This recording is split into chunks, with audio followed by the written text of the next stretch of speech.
안녕하세요, 여러분. 저는 현재 나이 40대 후반이고 중학생이 된 딸을 키우고 있는 학부형입니다. 저에게 몇 년 전에 일어났던 아주 웃기고 기가 막힌 일을 한번 풀어볼까 싶어서 이렇게 사연을 올리게 되었습니다. 저는 나이가 30이 되었을 무렵 지금의 남편을 소개받아 만나게 되었습니다.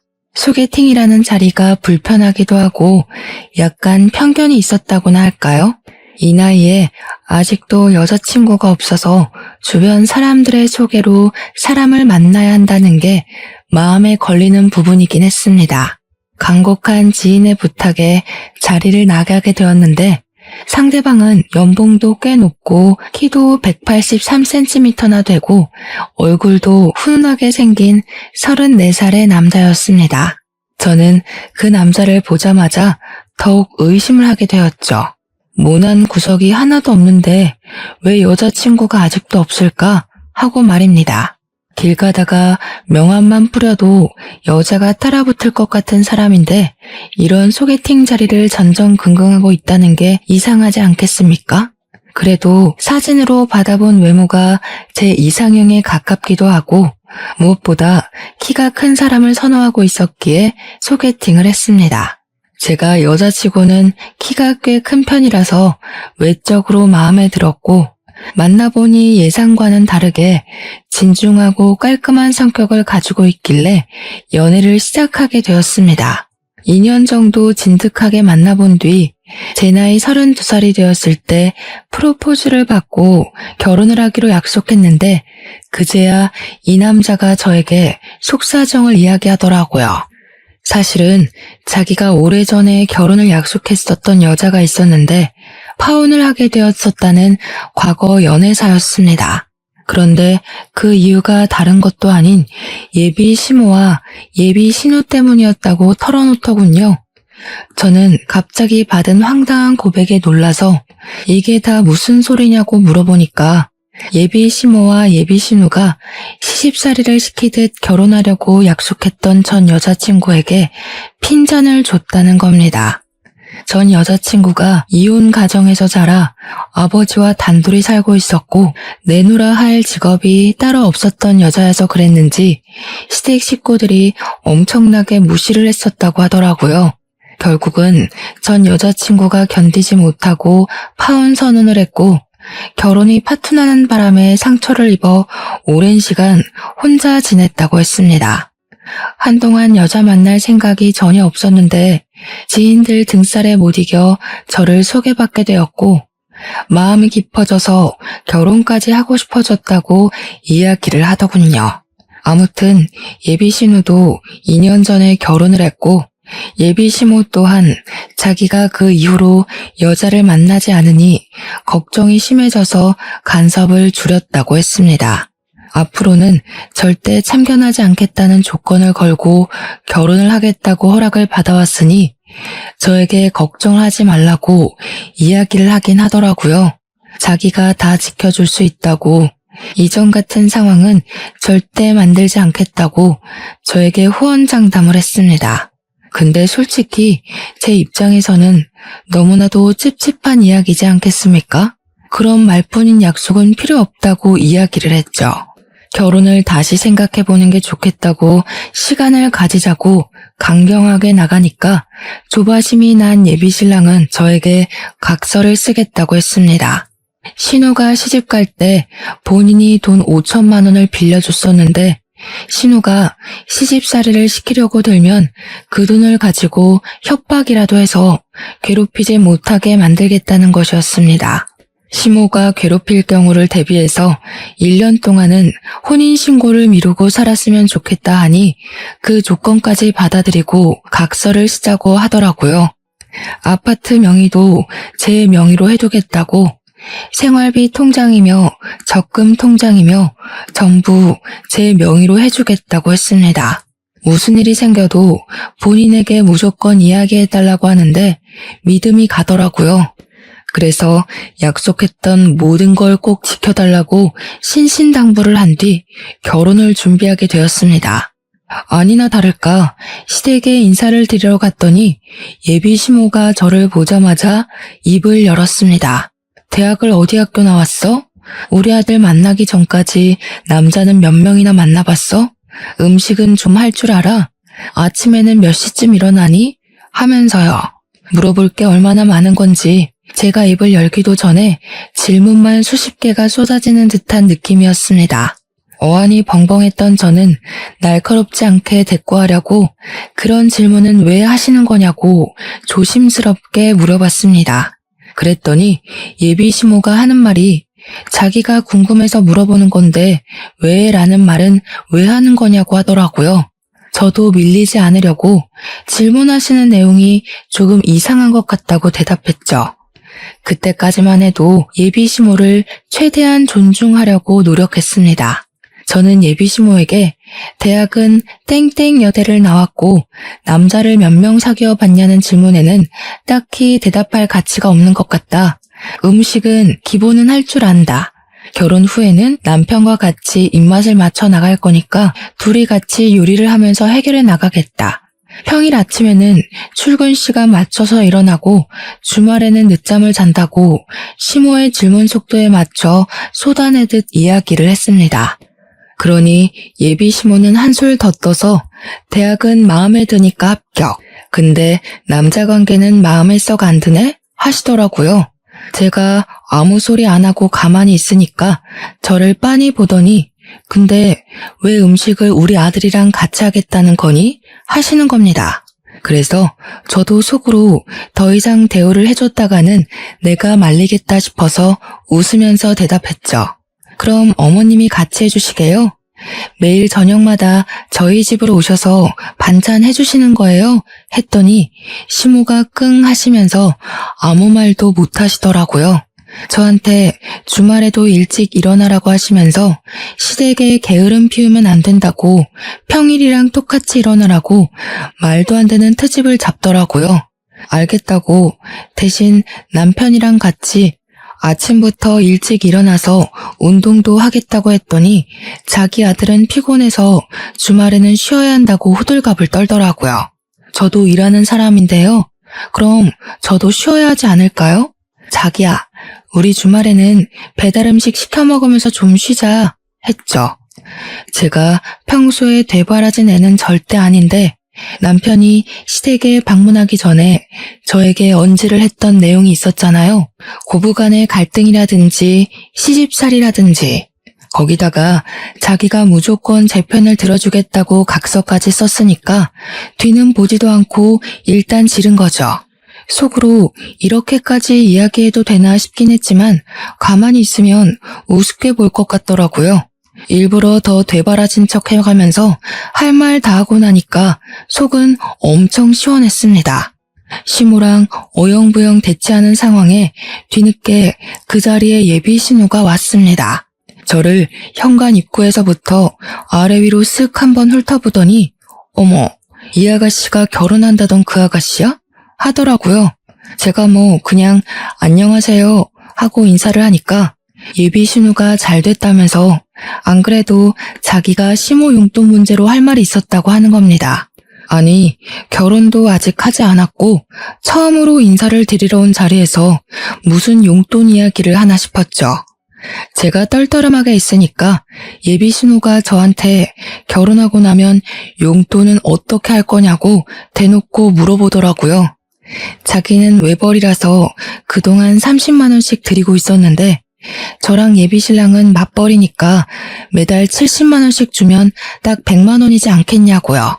시모가 생활하는데 그 정도 용돈은 있어야 넉넉하지 않겠냐고 하면서 100만 원 맞추는 거 찬성이지?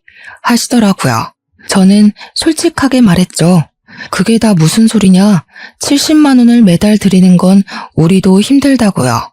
솔직히 남편 연봉이 1억이긴 하지만 세금도 떼야 하고 애도 낳아 키울 거 생각해야 하고 신혼집도 대출받아 구할 건데 그 돈 갚으려면 한 푼도 아까운 상황이잖아요. 돈 나갈 일이 한두 가지가 아닌 마당에 매달 70만 원씩 눈 뜨고 코 베인다고 생각하니 몸서리가 쳐지더군요. 그런데 그때 딱 구세주처럼 예비 시부가 나타나서는 예비 신우한테 한 소리 하시더라고요. 너네 집은 30만 원 내면서 둘째네는 왜 70만 원 내라고 하냐고요. 둘째네도 맞춰서 30만 원만 내면 되지. 그 정도는 줄 수 있지 않냐고. 거기다가 우리 집만 받아서 되겠냐. 사돈댁도 챙겨야 할 거 아니냐 하셨습니다. 그러니까 신우가 왜 다 된 밥에 재를 뿌리냐고. 보면 아빠는 나만 미워하더라 하면서 나는 우리 엄마 아빠한테만 용돈 주잖아. 뭐하러 출가 외인이 처가댁을 생각해? 하면서 저를 은근히 흘겨보더라고요. 제가 한 건 잡았다 생각해서 예비 신우도 출가 외인이면서 지금 친정만 챙긴다고 하시네요 뭘 이라고 했어요. 그러니까 시부가 제 편을 계속 들어주시면서 우리 사위는 부모님이 다 돌아가셔서 챙길 곳이 없어서 그런 거 아니냐고. 그럼 네가 70만 원 내라 하셨습니다. 신우가 놀래서 자기네 형편에 무슨 70만 원을 내라고 하는 거냐고 했습니다. 그러자 시부가 콧방귀를 끼면서 너네 형편만 따질 줄 아는 거냐고. 애들 일은 애들이 알아서 할 거니까 괜히 쫓지 말고 신경 쓰지 말라고 하더군요. 그 말을 듣는 순간 저는 깨달았죠. 시부만큼은 내 편이구나. 비빌 언덕이 있다. 결혼해도 괜찮겠다 하는 것을요. 신우가 입을 삐죽이면서 시모 눈치만 보고 아무 말도 못하는 걸 보니까 시부 말이 최고구나 하는 걸 느꼈습니다. 당연히 우리 집에서는 뭐 연봉 1억에 키도 크고 얼굴도 훈훈하게 생긴 우리 남편을 당연히 쌍수 들고 좋다고 하셨고요. 앞으로 잘하겠다고 절을 하는 남편의 뒤통수를 보면서 이 사람 하나 믿어보고 결혼하자 하고 결심했습니다.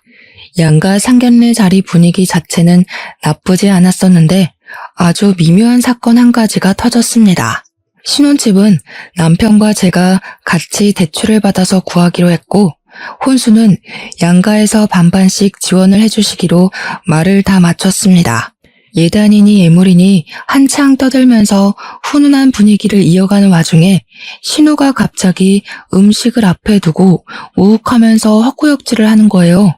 순간 온 가족이 얼음이 되어서 신우를 빤히 쳐다보니까 신우가 웃으면서 사실 자기가 임신을 했다고 이야기를 하는 겁니다. 저는 기가 막히고 코가 막혔죠. 다른 자리도 아니고 굳이 저와 남편의 상견례 자리에서 임신했다고 말을 하는 게 뭔 행동인가 싶어서요. 제가 저도 모르게 허 하면서 신우를 바라보니까 신우가 자기 임신한 사실을 많은 사람들 앞에서 축하받고 싶었다고 하는 겁니다. 거기서 멈췄으면 사연에 덧붙이지도 않았을 텐데 글쎄 이 정신 나간 신우가 우리 부모님한테 그러는 거예요. 임신한 게 축복이니만큼 사돈 어르신들도 자기한테 선물 하나 해주시라고요. 제가 속으로 이게 무슨 개 같은 경우인가 하고 신우를 보고 있는데 저희 부모님도 무척이나 당황하신 거죠. 말로는 축하드려요 사돈 하는데 시모가 축하하면 성의를 보이시면 어떠냐고. 사돈댁에서 선물 하나 해주세요. 말로만 축하하지 마시고요. 하는 겁니다. 어쩜 그리 모녀가 쌍으로 뻔뻔할 수 있는지 제가 가만히 있어서는 안 되겠다 싶더라고요. 그래서 신우한테 다른 날도 아니고 제 상견례 자리에서 갑자기 이게 무슨 소리냐고 사납게 물어봤죠. 그러니 신우가 눈 동그랗게 뜨고는 뭐가 문제냐는 식으로 올케는 내가 임신 소식 전하는 게 아니고 하는 거예요. 완전히 여우가 따로 없죠. 저한테 다 뒤집어 씌우려고 저런 소리를 하는 거잖아요. 제가 그 자리에서 싫은데요? 하면 속 좁은 사람이 되는 거고 축하드려요 하면 꼼짝없이 선물을 바쳐야 하잖아요. 근데 남편이 딱 그러더라고요. 선물을 왜 우리 장인 장모한테 해달라고 하냐고요. 매형이 그 정도 능력도 없는 사람이냐면서 제 편을 딱 들어주는데 속이 시원하더라고요. 시부가 남편 편을 들면서 그러더라고요. 가족끼리 선물은 무슨 건강관리나 잘하라고요. 허구한 날 빨빨거리면서 싸돌아다니지 말라고요. 시부가 혀를 끌끌 차면서 너도 이제 자식이 생겨서 느끼겠지만 부모가 돼서 속도 썩고 고생을 해봐야 알지 하셨습니다. 이게 덕담인지 고생하라고 저주를 퍼붓는 건지 살짝 헷갈리긴 했어요. 신우가 씩씩거리면서 말로만 축하하는 게 어디 있냐고 두 손을 내미는데 제가 그랬죠. 엎드려 절받기도 아니고 마음에서 우러러 나오는 선물을 받으셔야 하지 않겠냐고요. 달라고 우겨서 받아내면 그게 강탈이지 선물인가요? 제가 아기 베넷저고리 정도는 해드릴 수 있다고 했습니다. 제가 막 기분을 살살 건드리면서 이야기를 하니까 저희 부모님도 깜짝 놀라시더라고요. 제가 평소에 그런 말을 하는 애가 아닌데 날선 반응을 일으키니까 저희 부모님이 저를 발로 툭툭 치셨지만 저는 오르쇠했습니다. 아무튼 신우가 자기는 연말쯤 출산할 예정이라고 하는데 저희가 말을 나눈 결혼식 날짜가 연말이었거든요. 천천히 결혼 준비해서 그쯤 결혼식을 올리면 괜찮겠다 했더니만 신우 출산이랑 겹쳐질 것 같더라고요. 다시 날짜를 상의하면서 결혼식을 조금 일찍 하는 게 좋겠다 하는데 신우가 그러는 겁니다. 결혼식에 예쁘게 입고 가려면 몸매 관리도 좀 해야 하니까 더 미뤘다가 자기 살 빼면 하라고요. 기가 막히지 않습니까?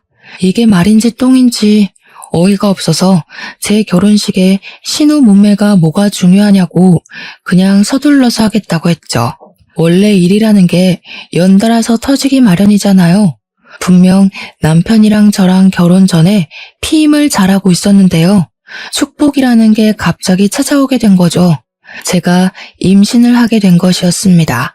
그래서 예정했던 결혼식 날보다 훨씬 당겨서 결혼식을 올리게 되어 부랴부랴 준비를 하게 되었습니다.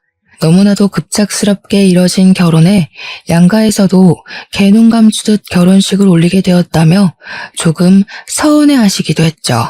근데 원래는 각서에 결혼하고 나서 1년 동안은 혼인신고를 하지 않기로 했었잖아요. 아이가 생겨서 혼인신고를 하긴 해야 할 것 같은데 당장 하기에는 또 마음에 걸리고 남편과 상의 후에 아이 낳기 전에 혼인신고를 하자고 약속을 하게 되었습니다. 저의 출산일은 다음 해 2월이었어요.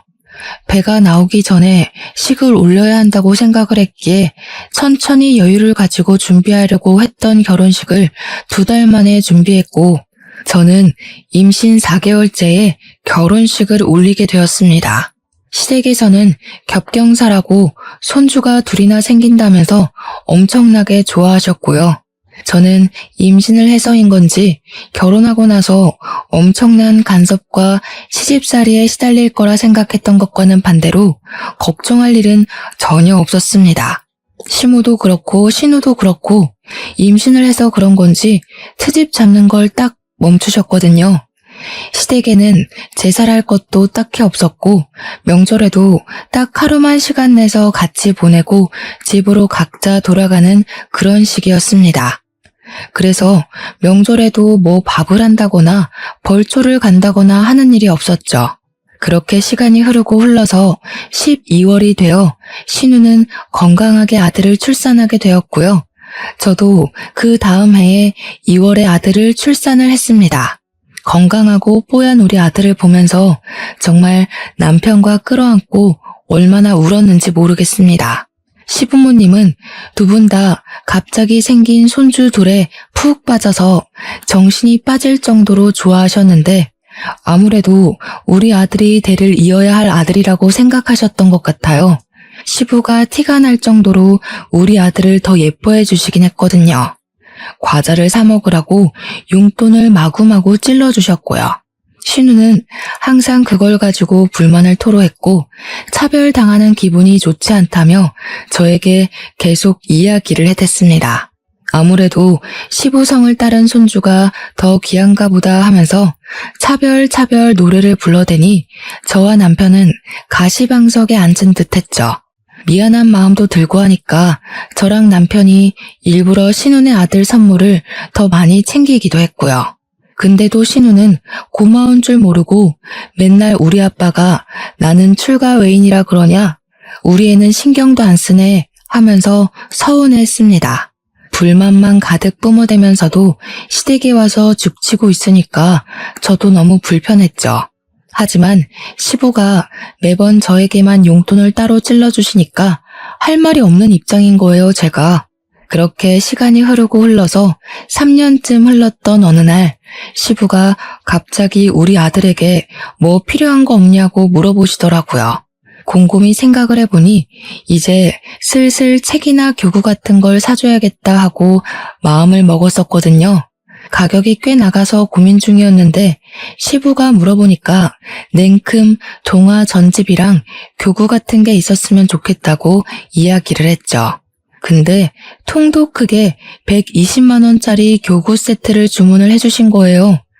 저한테 자기가 후기 100개도 넘게 보면서 고른 거라고 하시는데 너무 마음에 들었죠.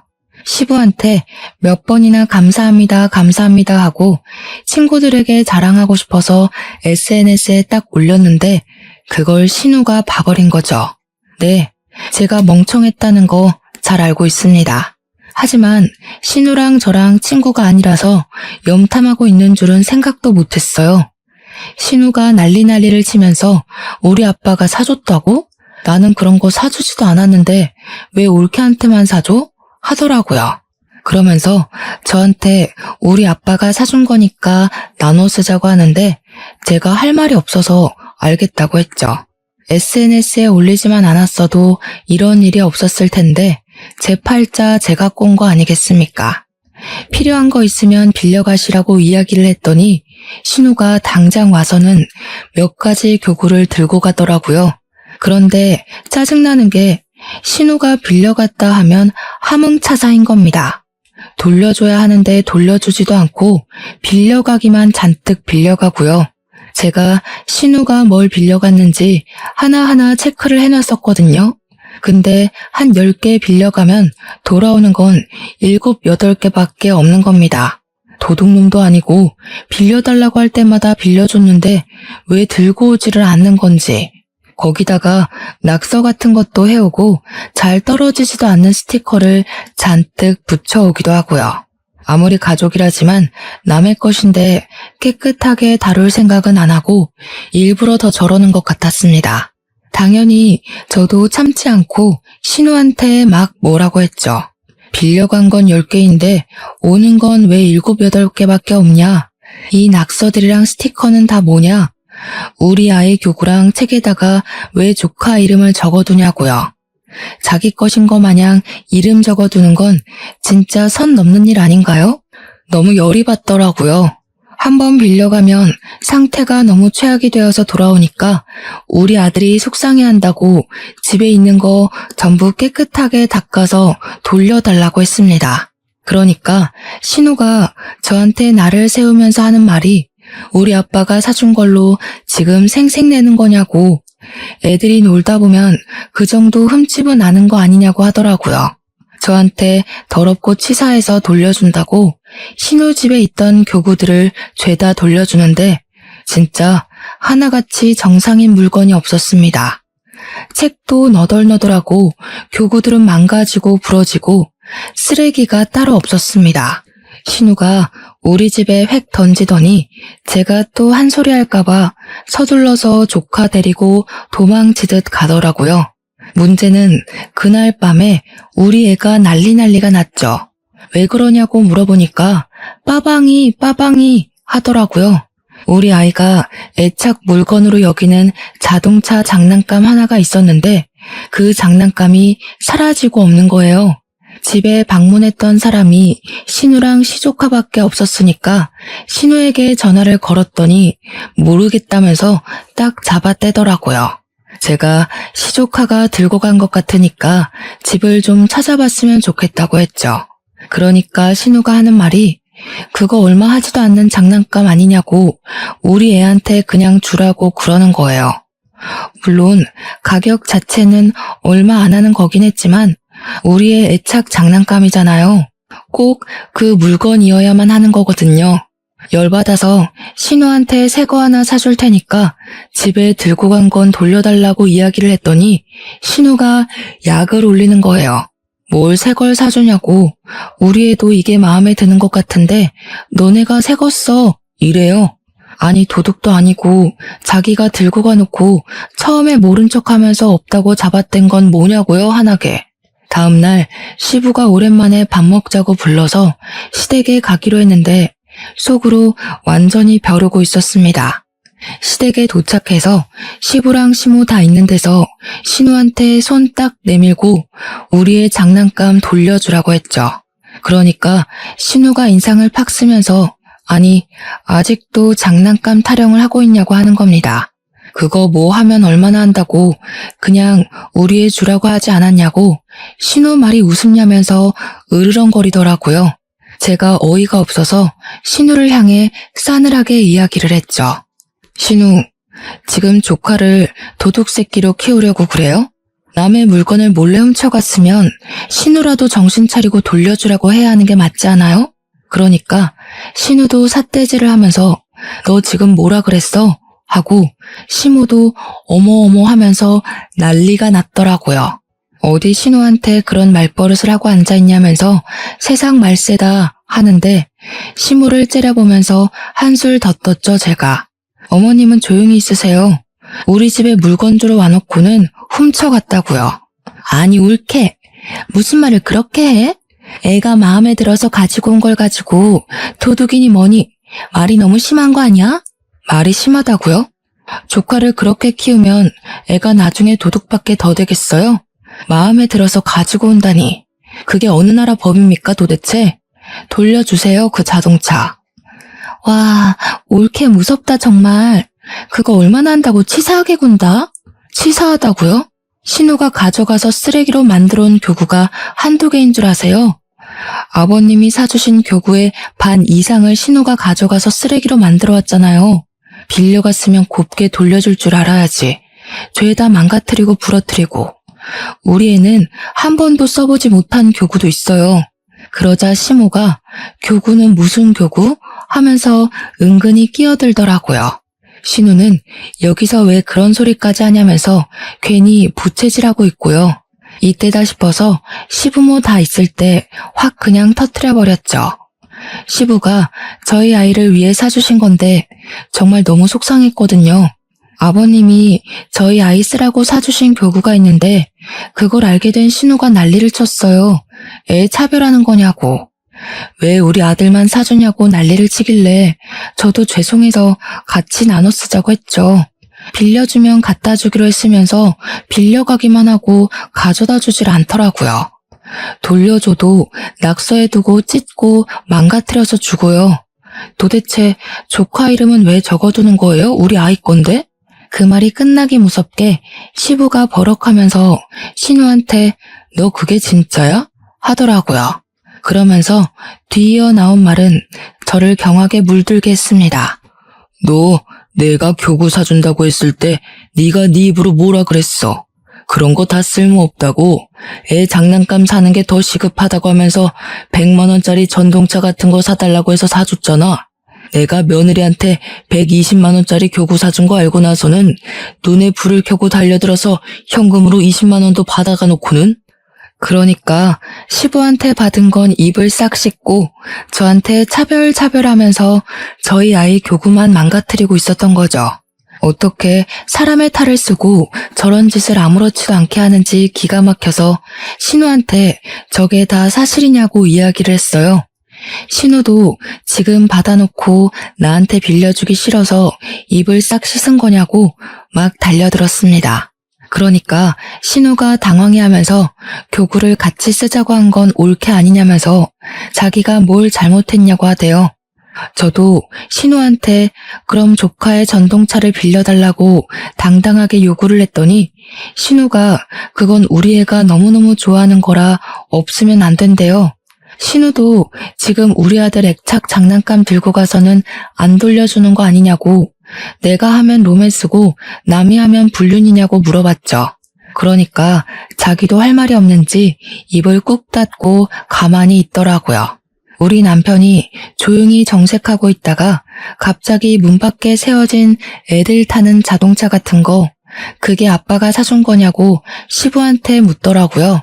시부가 맞는다고 고개를 끄덕이니까 현관문을 벌컥 열더니 그 자동차를 냅다 드는 겁니다. 그게 꽤 무거울 텐데 번쩍 들더니 차 문 열으라고 트렁크에 싣고 가자고 하는 거예요. 신우가 놀래서 우리 아들 거라고 뭐 하는 거냐고 하는데 남편이 개무시를 하더라고요. 남편이 차에 시동을 걸면서 왜 못 가져가게 하냐고 서로 나누고 치사하게 굴지 말자더니 우리도 빌려 탈게 하고 저보고 빨리 차에 타라고 하더라고요. 남편이랑 집으로 돌아오니까 바로 전동차를 꺼내더니 아들 태우라고 하는데 속이 시원했습니다. 전동차 상태를 보니까 신우가 애지중지한 것 같더라고요. 신우는 계속 남편한테 저한테 전화하는데 저희는 무음으로 돌려놓고 무시해버렸습니다. 남편이 집에서 유성매직을 가지고 오더니 아들에게 쥐어주고는 차에다가 낙서나 실컷 타라고 하는데 빵 터졌네요. 우리 아들 보고 이름 쓸 줄 모르냐고 모르면 아무 그림이나 막 그려보라고 하는데 하얀색 전동차에 매직으로 낙서를 하더라고요. 거기에서 멈추지 않고 남편은 집에 있는 잘 뜯어지지도 않는 종이 스티커를 막 들고 오더니 차에 붙이기 시작했습니다. 이 정도는 해줘야 제대로 된 복수 아니겠냐고 하면서요. 그날 저녁에 심해부가 퇴근을 했는지 신우랑 같이 우리 집으로 찾아왔더라고요. 큰 봉투에 그동안 돌려주지 않았던 우리 아들의 장난감을 바리바리 싸들고 와서는 전동차 달라고 하더라고요. 제가 이미 더러워진 전동차를 가리키면서 가져가세요. 우리 아들은 별로 재미없대요. 했습니다. 전동차에 낙서랑 스티커가 잔뜩이니까 시조카가 엉엉 울면서 자기 거 아니라고 이런 거 없었다고 하는데 신우가 저를 째려보더라고요. 꼭 이렇게까지 치사하게 굴어야 속이 시원하겠냐고 이야기를 하는데 저도 신우처럼 눈 동그랗게 뜨고 모른 척 했습니다. 제가 뭘 어쨌냐고. 신우도 우리 아들 거 이렇게 다루길래 저도 그래도 되는 줄 알았죠 하면서 눈치 없는 사람처럼요. 심해부는 우리 부부에게 아무 소리도 하지 못하고 전동차를 낑낑 들고 집에 가자고 신우랑 시조카를 데리고 가더라고요. 그 뒤로 우리 아들 장난감을 빌려달라고 한다거나 훔쳐가는 일은 없어졌습니다. 하지만 그 이후에도 몇 번의 비교질이 있긴 있었습니다. 하지만 저는 모든 사실을 다 알게 되었죠. 사실은 시부가 그동안 저에게만 용돈을 주었던 게 아니라는 사실을요. 시모가 신우에게만 용돈을 주는 것을 시부가 알게 되어서 신우 몰래 저에게만 따로 용돈을 챙겨준 것이었습니다. 처음에 이야기를 들었을 때 얼마나 경악을 했었는지 제가 다 알게 되었다는 것을 신우에게 티를 내자 그 뒤로 저에게 아무 말도 하지 못하더군요. 아이들이 커서 어린이집에 가고 유치원에 갈 때에도 고민 끝에 저희 아들을 영어 유치원에 보내기로 결정을 하고 이야기를 하니 돈으로 유세 떤다고 난리를 치더라고요. 저희 돈으로 저희 아들을 영어 유치원에 보내겠다는데 신우가 왜 거품을 물고 달려드는지 결국에는 신우도 저희 보란 듯이 시조카를 영어 유치원에 보내기로 했다고 하면서 없는 형편에 사치를 부리더군요. 꾸역꾸역 유치원을 졸업하고 나서 초등학교에 입학을 하고 난 다음 또다시 일이 터졌습니다.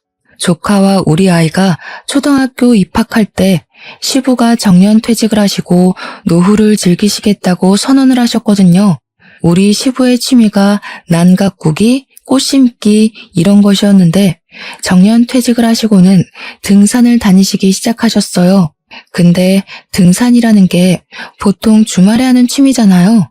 주말마다 시부가 나가니까 시모가 은근히 저랑 신우를 붙잡고 시부가 바람난 것 같다고 하시더라고요. 제가 기가 막혀서 시부가 그럴 사람이냐고 나이도 벌써 70대 중반인데 바람은 무슨 바람이냐고 했죠. 그렇게 걱정되시면 시모가 따라서 등산에 가면 되는 거 아니냐.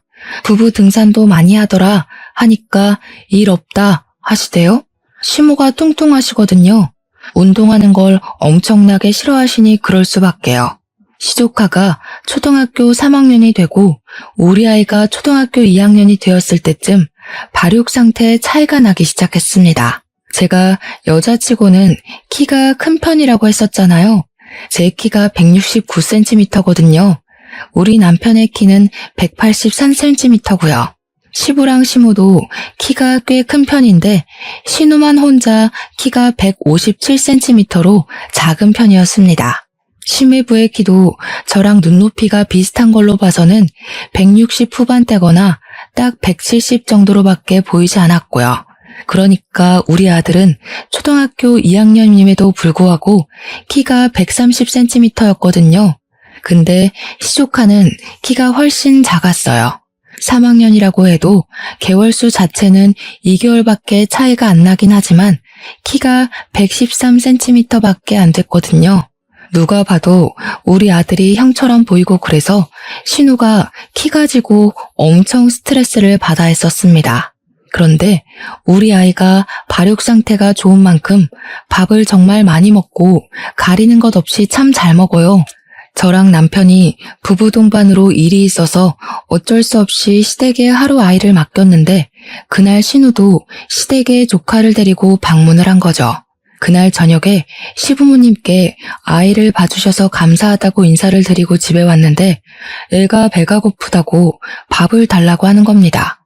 저녁 안 먹었어? 하니까 짜장면을 먹긴 했는데 배가 고파 죽겠대요. 왜? 얼마 못 먹었어? 하고 물어보니까 자기는 매운 걸 전혀 먹질 못해서 짜장면을 시켰고 시조카는 매운 걸 워낙 잘 먹는다고 짬뽕을 시켰대요. 근데 막상 음식이 도착하니까 짜장면이 먹고 싶다면서 반을 덜어가더라는 겁니다. 우리 아이가 매운 거 못 먹는 걸 뻔히 알면서 짬뽕을 먹으라고 덜어주더래요. 아이가 결국 짜장면 반 그릇으로 저녁 내내 시간을 보냈으니 당연히 배가 고팠던 거죠. 시조카는 짜장면에 짬뽕까지 다 처먹었다고 하는데 짜증이 확 나더라고요. 키 차이는 그렇게 나는데 시조카가 몸무게는 훨씬 더 많이 나가거든요. 소화비만 판정을 받을 정도로 몸이 퉁실퉁실했어요.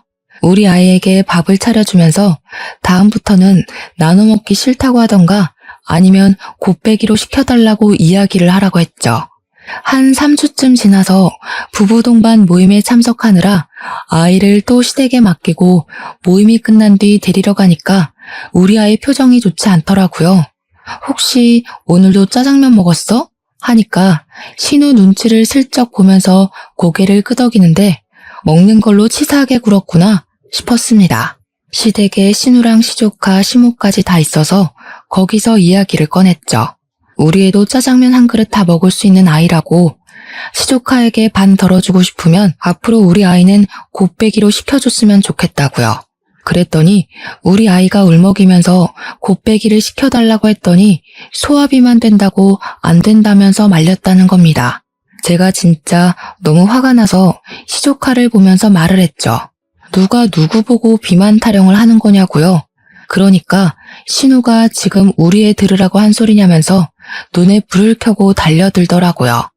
지금 우리 애가 비만이라는 거야? 뭐야? 안 그래도 학교에서 6개월마다 체중 검사하는데 애가 자꾸 비만으로 떠서 스트레스 받아 한다고. 우리 애 앞에서 상처 주지 말고 말 좀 가려서 할 수 없어? 어머, 비만 맞잖아요. 학교에서도 살 빼라고 줄넘기를 강제로 시킨다면서요? 벌써 그러면 어떡해요? 보아하니까 식탐까지 있는 것 같은데. 너 그러면 살 못 뺀다? 근데 그 순간에 등산을 다녀온 시부가 현관문을 열고 들어오셨습니다. 시조카를 보면서 벌써 비만이면 어떡하냐고, 먹는 것부터 조절을 해야지 짜장면을 먹이면 어떡하냐고, 열량도 높은 음식이라고 2차 잔소리를 시작하셨습니다. 그러니까 신우가 키 크려면 가리는 것 없이 먹어야 하는 거라면서 비만은 무슨 비만이냐고 이거 다 키로 갈 거라고 하더라고요. 그래서 제가 풋 하는 소리를 일부러 내면서 웃었죠.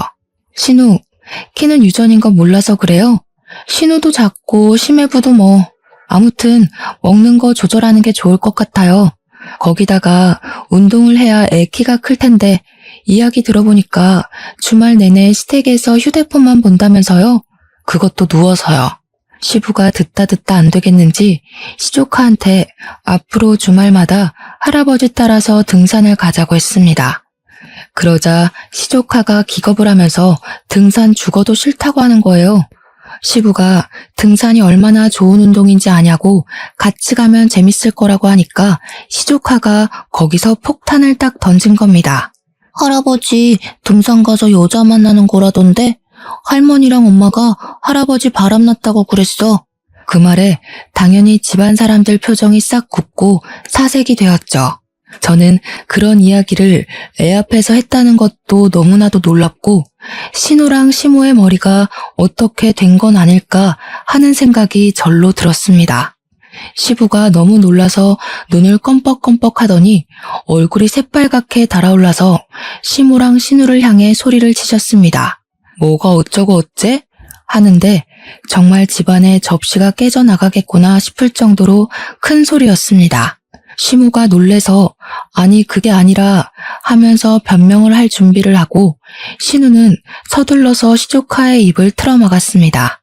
저와 남편 그리고 우리 아들은 놀래서 아무 소리도 못하고 가만히 서 있었죠. 시부가 팔을 부들부들 떨면서 시모에게 삿대질을 했습니다.